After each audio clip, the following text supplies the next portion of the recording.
Every woman wants a good man until they realize a good man comes with discipline, priorities, expectations, and boundaries. Then suddenly he's labeled toxic, manipulative, controlling, and narcissistic. Every woman wants a good man until they realize what a good man really is. I tell people all the time, like when they're like, oh, you're so strong. And I'm like, but I have to be. I don't want to be like, I want to be fragile. And people see it as a weak word, but think about it. When something's fragile, you treat it more with care. You're very careful. You're, like, treat me like I'm fragile because I can break too. And people are so used to me being so strong and so independent that they usually don't check on me. If I do have an issue and I happen to voice it, like, oh, you're fine. Like, they brush me off. Or it's kind of like, Shakira, you always figure it out. But I'm human too. I have feelings too. I feel things very deeply too. So don't treat me like I'm strong, because I don't consider that to be a thing of like, oh, that's so great an accomplishment. No, treat me like I'm fragile. Treat me with care. You know who the smart women are? They're the ones that are single but really want to be with someone, but who refuse to lower their standard even though it's costing them a lot. See, these women, they know who they are and they deserve to be applauded. Anyone can be in a miserable relationship to ease the pain of being alone. But I always say, I'd rather be single than to wish I was.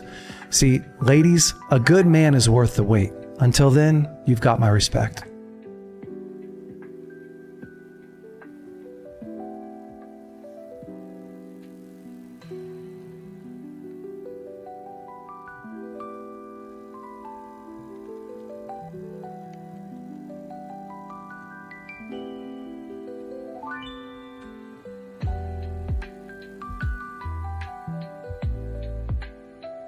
A lot of these modern women aren't understanding fully that men can get tired too. And in fact, men continue, mentally I should say, and emotionally, they're exhausted. They get tired of everything that's going on. And they continue to try to tell you, hey, this is what I'm feeling. Can we come to some sort of resolution? But for a lot of these modern women, because they're not as emotionally stable as they say they are, they'll continue to put everything on the man, talking about, well, you're a man, fix it, handle it. But that's not really the way it's supposed to go.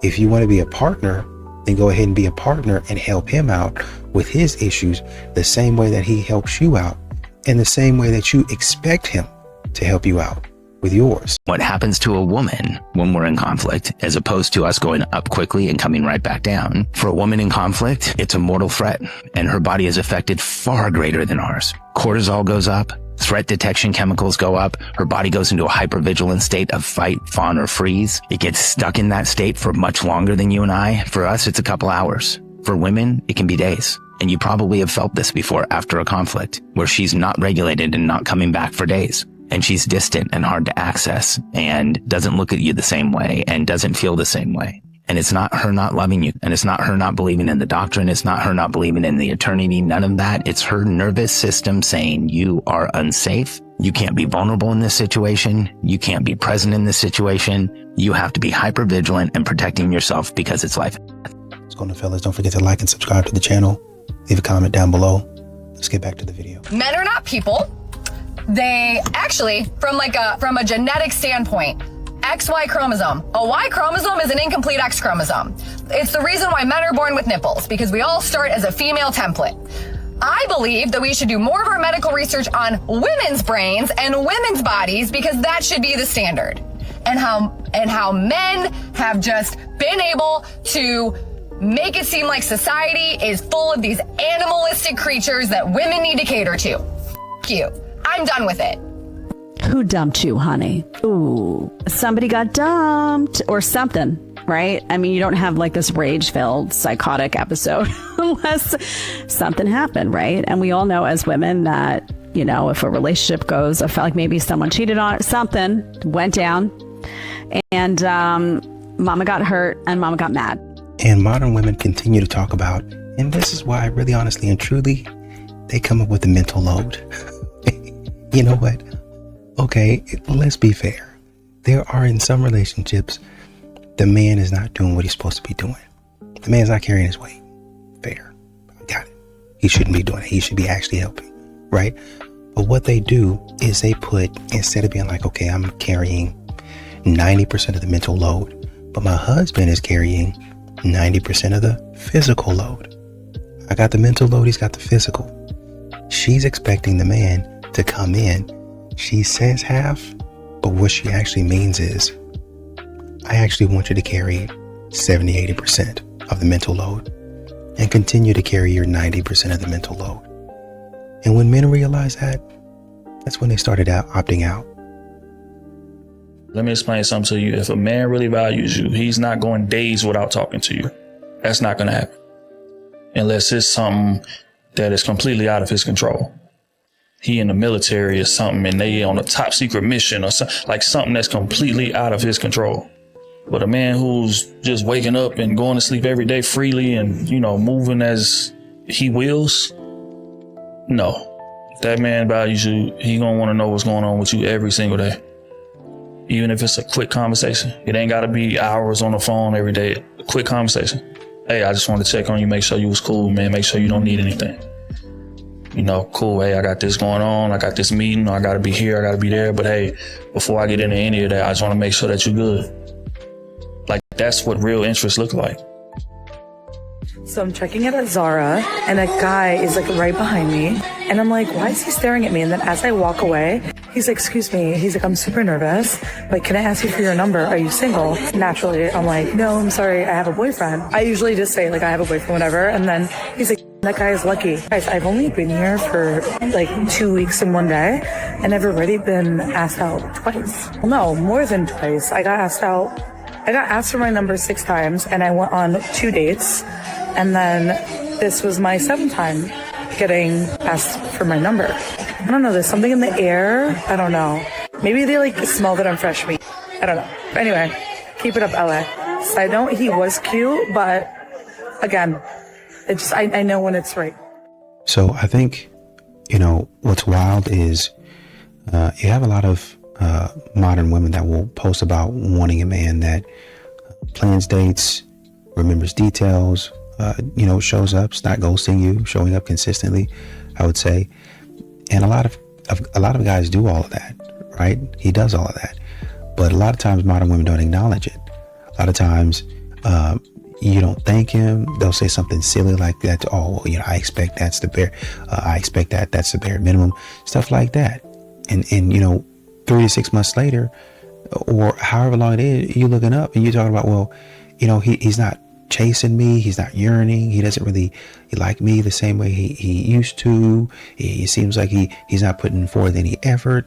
Well, if you look back, and this is what men talk about, if you are self-aware enough to look back and say, well, if I'm not appreciating him, if I'm making him feel like the stuff that he does doesn't matter, how do you think that he's going to act? Never date a man that makes significantly less than you. Exactly. Look, I ain't telling you what I heard. I'm telling you what I know. Basically what she's saying is a man is broke. Okay. Let me tell you this. Have y'all ever dated a broke man? He's mean. He's frustrated. He's nagging. He tries to dim your light, okay? You deserve somebody that is semi-equally yoked. And I mean, when you break down the tax dollars and you do the tax deduction, that y'all can afford the same. Okay, let him go. You with somebody who will make him feel like a king, and you go find a that could afford your lifestyle. Hold on. Nobody got Wild Valley with his pour. All of that pouring he do. Here's a list of things, ladies, that you gotta watch out. Cause he will show up at your door with this, I can pour. I'm poor, but I can pour. Right? Hear me out. It'll look good. Oh, I'm giving you coverage. It ain't the USAA State Farm kind, my and that is due on the 13th, right? I've got the magic in me. Now what I'm about to say might be a bit harsh. However, it needs to be said. But not everyone is fit to be a parent. Especially if you're the type of person that thinks that it's perfectly okay to teach your children to hate. Now, I understand that video was probably meant to be a joke. However, I fail to see actually where it was funny. And if someone could explain to me where teaching children to despise entire groups of people based on a characteristic that they have no control over, I would be more than willing to listen as to why that is actually funny. I'm sure there would be a lot of individuals out there that would also love an explanation as well, why that is something to joke about. Because there are people that teach their children to hate because of skin color. But apparently it's okay to hate if it's just about gender. And here's what women will do, modern women. They'll reject a man for years, right? Whether it, single moms and stuff like, well, I got men lined up, and they'll say all of this stuff. And they'll talk a whole bunch of trash. They'll sit up here and reject men for years and expect those same men to step up.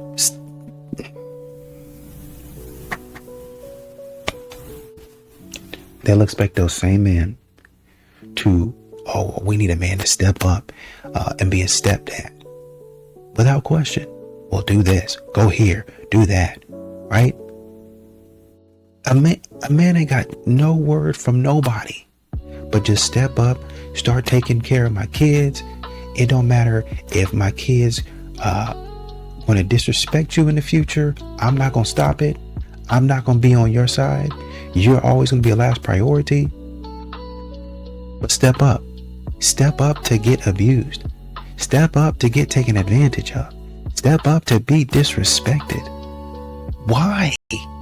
Why would anybody want to do that? Nothing to say, and I get lost in the nothingness inside me. I was confused, and I let it all out. Find that I'm not the only person with these things in mind. Inside of me, but all the vacancy, the words revealed, is the only real thing that I got left to feel. Nothing to lose, just stuck, hollow and alone, and the fault is my own, and the fault is my own. I wanna heal, I wanna feel. This is honestly something that if more and more women could understand, there would be so much more support for men out there, specifically husbands, because these men, they want to feel driven. They want to feel like they are supporting something bigger than themselves. They want and need your love and appreciation. That is it. That is what pulls them out of feeling discouraged or stressed or feeling less worthy. Honestly, I think that this is the most important message that I ever talk about. It's that this is a very effective way for women to support men. I'm telling you, ladies, this will make the biggest difference in that man's life. Are there any other women out there who, in their young, ambitious adult lives, decided that you were going to grow up and be strong and independent, and I don't need anybody to do anything for me, and now, in your 30s, you are realizing we're a fucking idiot? Oh my God, no. I thought y'all would be strong, independent, don't need no man. Oh, y'all definitely have to hold this L. At least one of y'all is actually admitting that y'all up. Like, what were we thinking? Why did we do that? There are women who have embraced the fact that they are okay with being taken care of their whole lives, and now guess what? They're being taken care of. And here we are, busting our asses. Why did we do this? Why did we take the hard road? Shout out to all the women who took the hard road. I feel for you. Love you, bye. 30 is just where it starts. We even have women in their 50s saying that they don't need a man for anything. She's just not ever waking up from being delusional. I'm about ready to give up. Every time I'm out in public and I see a girl that I want to talk to, I freeze up and I just don't know what to say. Yeah, man, I can help. Wait, really? For sure. 3 steps. Pay attention. Number 1 is you're going to want to have a reason to leave before you walk over. So find a legitimate backstop, whether it's a coffee, a drink, go to the bathroom. The last thing a girl's going to want is for you to linger. So find your backstop, a legitimate one, and let her know. Hey, I was just on the way to the bathroom. I was just on the way to grab a drink and figured I'd say hello. Okay. Got it. Number 2 is don't compliment her. Make an observation. Make observation. Compliments are going to put her on a pedestal, and you're putting her in a position where she has to make a split decision on whether or not she finds you physically attractive or not. Look at what's around her, look at what she's doing, and make a genuine observation. Hey, it looks like you're focused. What are you working on? I'm gonna guess that you're a hiker. That's it? Anything real and specific is gonna help you have a genuine conversation and not you just performing. What if I can't think of anything? Then say that. I'm not exactly sure what to say. I just thought you looked interesting. Okay, sure, but like, what if she laughs at me and rejects me? I mean, rejection's a part of it. It's not rejection, it is redirection. You're one approach better than you were before. Number 3 is you gotta let go of the outcome completely. You're not there to get her number, you're not there to get a date, you're just there to have a genuine connection with someone, and if there's Velcro there, then stick to it. Oh, that's why it feels weird. The second you stop needing it to go somewhere is when all of the energy changes. If you're relaxed, you're present, you're actually listening, and she can feel all of that. So I've been the problem the whole time. I wouldn't go so far to say that, you've just been getting in your way the whole time. Completely different thing. So it's really that easy. Now go do something about it. How can I learn more? Yeah, you can follow Dylan at 321. He posts conversational tools like this all the time. Modern women are continuing to ask men to step up over and over again. Step up, be here, do that, say this, be this person, act like this, right?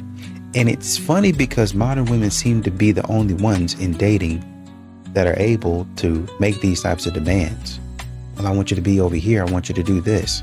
And when a man says, okay, well, I would like my woman to act a certain way, be a certain way, treat me a certain way, then all of a sudden it's a problem. All of a sudden you're misogynistic.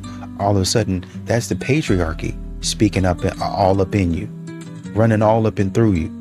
We got to stop that. The sad part about 2024 is that having standards will keep you single longer than you would like. They be like, hold on, you got the standards? You know why? Because it's too many people that don't. It's too many people that's willing to settle just so they can say they're in a relationship and they can post cute pictures on social. But you're willing to wait for what you deserve, and there's not too many people walking around like that. And I get it. It's difficult to hear people misconstrue your self-worth for something being wrong with you. You know how many people right now unhappy as and married. But I get it. You look into your left and your right and all your girls are getting married. And you be feeling like maybe I should settle my standards. Maybe they too much. And why would a man wait for me if he can get it for free down the street? Let them have those dust ass. Having standards in 2024 is hard as That means sometimes you're gonna do life by yourself a little bit longer than you would like. Sometimes you're gonna sleep in your bed by yourself a little longer than you like. Sometimes you're gonna have to go in your drawer, pull out that a little bit more than you would like. But sometimes you gotta do that because settling leads to suffering. I need you to stop blaming yourself for passing on that can't meet your standards anyway.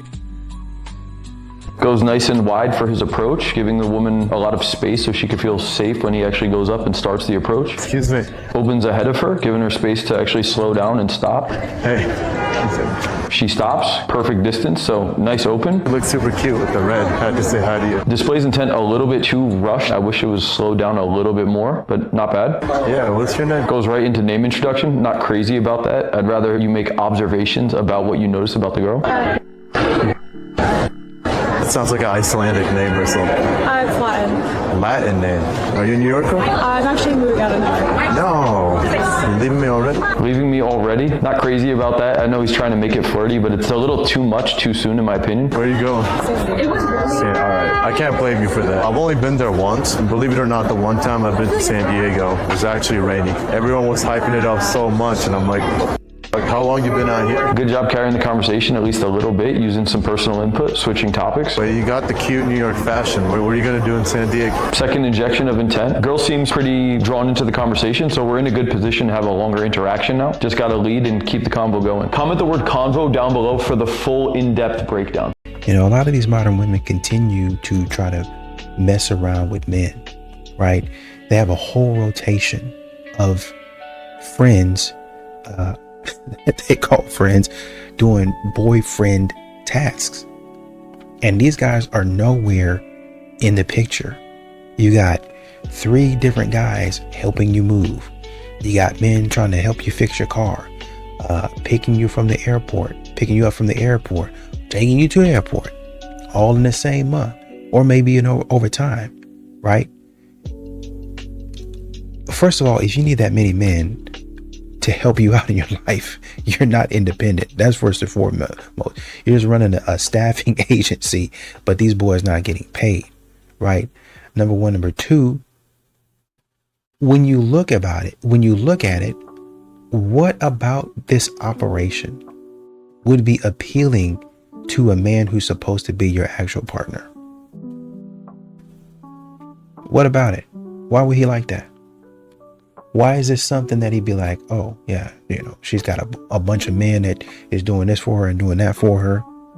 Why in the world he'd be like, I really love this. I really love all of these men orbiting around her. This is fantastic. I love that.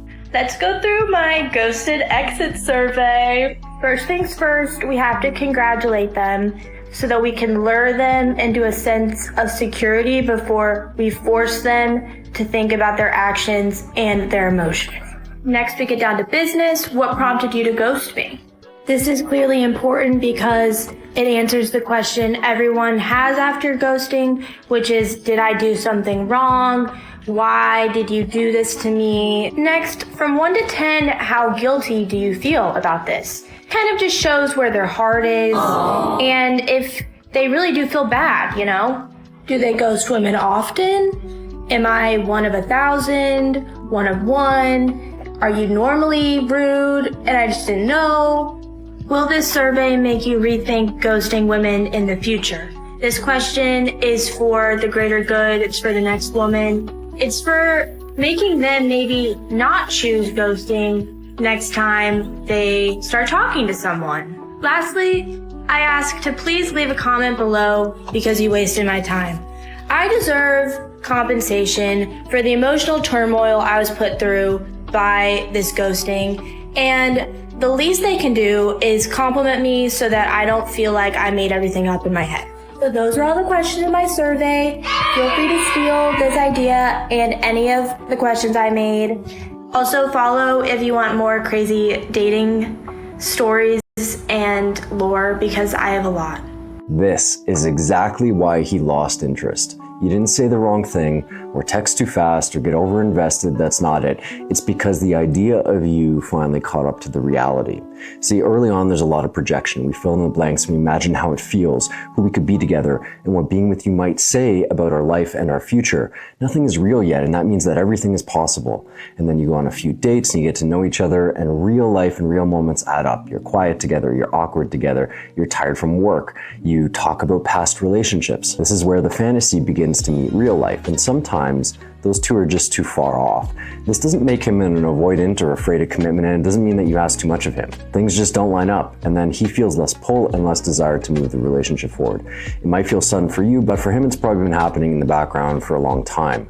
Early dates are about finding if the fantasy and the reality line up, and that's all information. You don't argue with it because you can't fix it, and you might not like that. Instead, slow down and stop trying to keep something alive that is fading out. You don't need to confront him to get closure, and you don't need a reason to make all this make sense, even if you think you do. Trust what's happening already. Let it either grow or die on its own. Trust that when it's real, you won't have to keep it alive. And if it's fading, then no amount of your effort will bring it back. That's not you giving up. That's you paying attention. One thing modern women really don't want to admit is that, you know, they say a lot of times that men are fumbling them. Men are missing good opportunities, and in some situations, that's probably right. But when are we going to start to talk about the opportunities that you guys are missing? When are we going to start to talk about, let's not go back and forth saying, well, a man did this and a man did that. Let's not do that. What did I do? How was I the problem in the relationship? How come he stopped responding like he did in the beginning? Was I putting the energy in that I should have? If you're really honest with yourself, maybe you did some things right, but then maybe you also did some things wrong. And that's where modern women stop. They'll talk for months on end with their friends, family, past, whoever will listen about the things that they did right. But they're not going to touch the things that they did wrong. They're not going to be accountable for the stuff that they did in the relationship that made it go sideways. A lot of men like women, but they don't like feminine energy because feminine energy leans on masculine energy, and you need to be masculine to deal with that. Yeah. After a woman is playful and empathetic, she becomes vulnerable, she surrenders, and she becomes emotional about her man. And those are all qualities that a real masculine man should be able to deal with. Exactly. But I feel like there's a lot of lust attached to women rather than love. Because if there was real love there, then you wouldn't have an issue dealing with her qualities. So if you don't like feminine energy, then you're just not masculine. That's just the way I see it. Men can just go sleep around with like 10 women and it's okay, but then if a woman does it, it's like bad. How easy do you think it would be for you to go in there and sleep with 10 guys? Very easily. I mean, because like guys willingly will just go up to you out of the blue. For the average guy, like your friend that was just here, how easy do you think it would be for him to sleep with 10 women? If the guy is like some like gorgeous model, maybe he might. I think if a guy could sleep with 10 women, the reason he's celebrated is because not a lot of guys can sleep with 10 women. There's a lot of guys that are virgins not by choice. Whereas like even the ugliest woman can sleep with a guy. So why celebrate you for something that's so easy to do?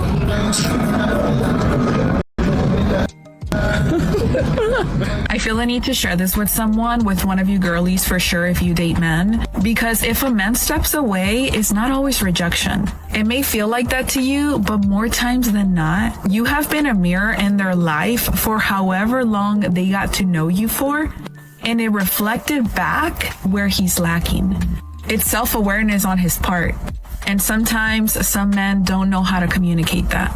Some people realize that their life isn't aligned, that their emotions aren't regulated, or they're simply not ready to show up the way that they should and that you deserve.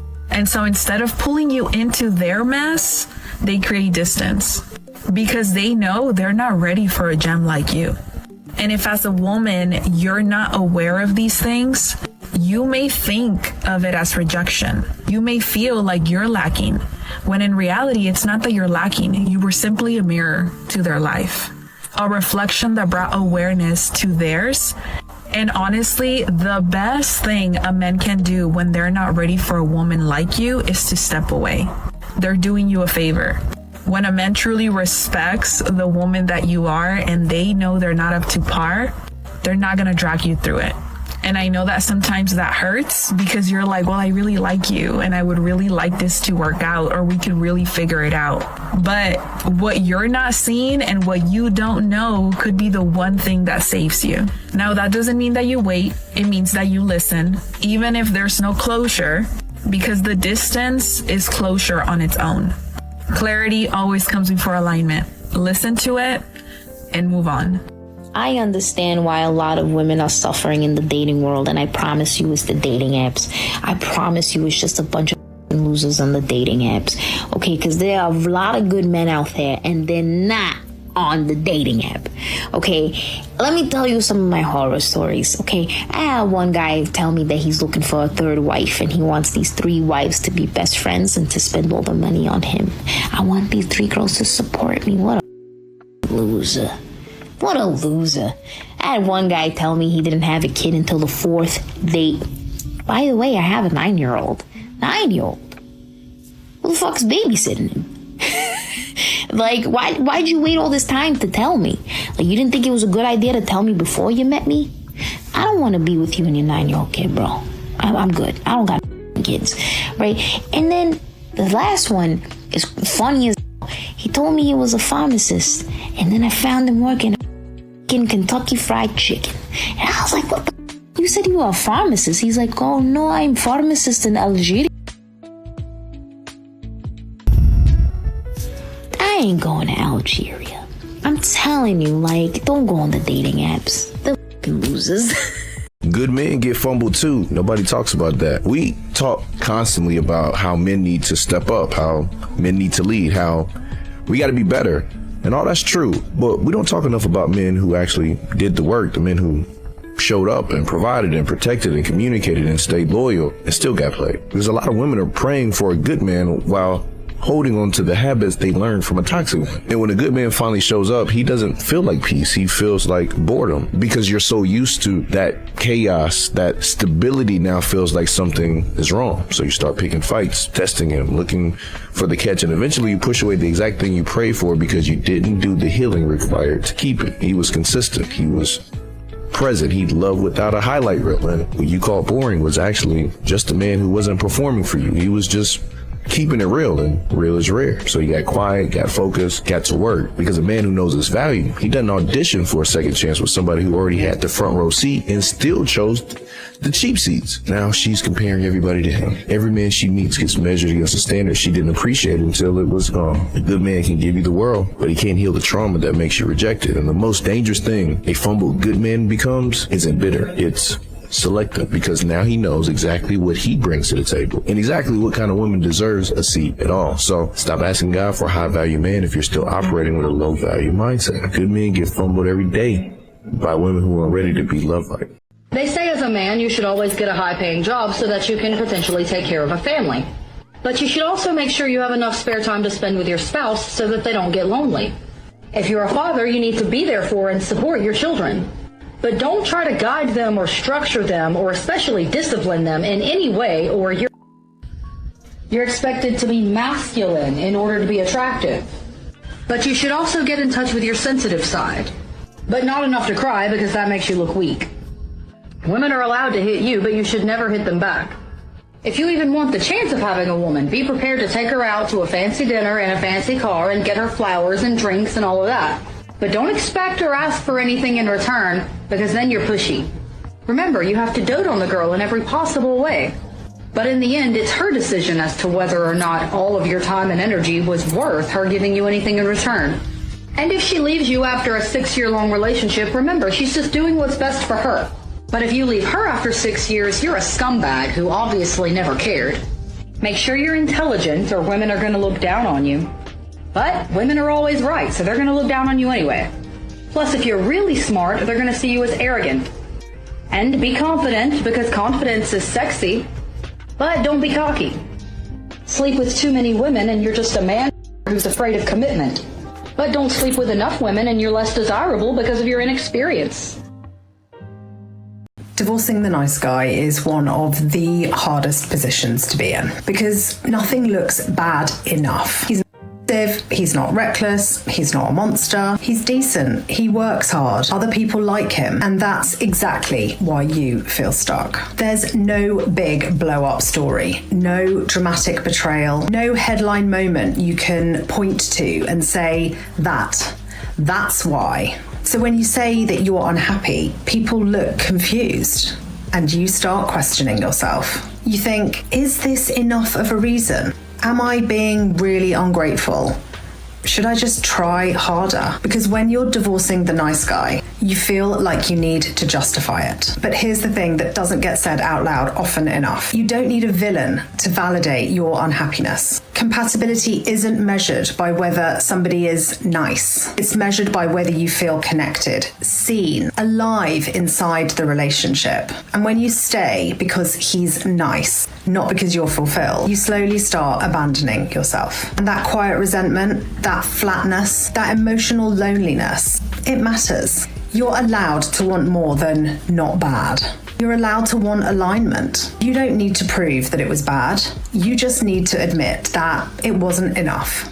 So I'm at a stage in my life where if I have to beg, I don't want it. Like the attention, the friendship, the relationship, the career. If I have to beg you for anything, for the simple things that should naturally be a part of that, I'm not interested in any relationship. And again, that's not just romantic, because I know we take this often, but even friendships. Like if I have to beg you to be my friend, to listen to me, I will find better friends. Because at the end of the day, where you have to beg somebody to do the bare minimum, you will have to learn to live in the bare minimum. You will have to starve and live live off the breadcrumbs until one day they feel like it's enough to give you a little bit more. You are going to have to hate yourself in efforts to get them to love you. And I don't think that's ever worth it. Any kind of relationship, romantic, platonic, family, whatever it is, if you have to beg for them to be around, if you have to beg for conversations, you have to beg for things, you are going to have to do that forever. So I'm at a stage in my life where if I have to beg people or chase people down and run them down, hey, listen, it's cool. I get it. We grow, we move, and that's life. But don't expect me to beg. Now, here's my one request. I need you to have the same energy that you had before later on. I need that to be consistent because we're not going to go back and forth. If I have to beg you, I'm not going to. And modern women expect you to commit to them, right? Modern women really honestly, they want control over commitment is really what they want. They want control over your access to them, and they want control over their commitment. So they want all of the cards, which is, oh, I'm strong and independent. I don't need no man, and this and that. I can choose this man. I got this man on my roster. He does this. I got this man that does that. And I can choose any one of them whenever I would like to. Right. You can do all of that and have a fantastic life. People doing things for you. I don't know what they got going on. That might be an arrangement that you guys enjoy in some instances for a number of years. But then you, at one point in time, and this is where you get into trouble. At one point in time, you want them, at some point in time, you want a man, even if it's not that man, you want a man to commit to you, right? Unfortunately for you, that man has been seeing you act a fool out there.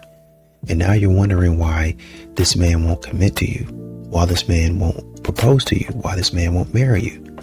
I've been seeing you act a fool. And a lot of men see that. They see you out here playing the field, roaming around, and then saying, I'm going to continue to roam around. You're not even doing it in private, right? They see all the stuff you're doing, and they say, I don't think so. I don't want to marry a woman like that. If she's going to be out here messing with this guy and that guy, it's not the type of woman that I want. You got women out here trying to take a man for all of his money. I don't want that. That's not something that I'm looking for. You're not doing anything to be